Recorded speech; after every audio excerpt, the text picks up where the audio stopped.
அதிகம் இதை ஓதுங்கள். அல்லாஹும்ம ரஹம்னா பிரஹ்மதிக யா அர்ஹமர் ராஹிமீன். அல்லாஹ் கபூல் செய்வானாக.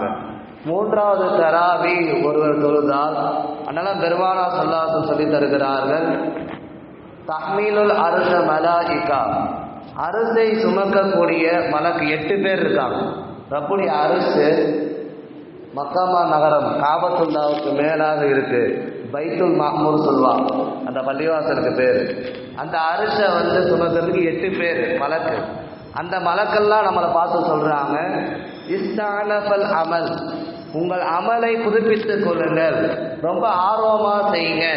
அப்படி நீங்க செஞ்சீங்கன்னா, அதனால பெருமானா ஸல்லல்லாஹு அலைஹி ஹதீஸ்ல வருது, மலக்குமார் நம்மளை பார்த்து பேசுறாங்க, கஃபரல்லாஹு லஹு மா தகத்தம மின் தன்பி, ரொம்ப ஆர்வமா புதுப்பிச்சு ஒவ்வொன்றும் புதுசா நீங்க அமல் விஷயத்துல ஆர்வம் காட்டினீங்கன்னா அல்லாஹ் ரப்புல் ஆலமீன் முன் சென்ற பாவங்களை மன்னிப்பான் என்பதாக துர்ரத்துன் நாஸீன் என்கிற கிதாபில் இந்த பதிவை பார்க்கிறோம்.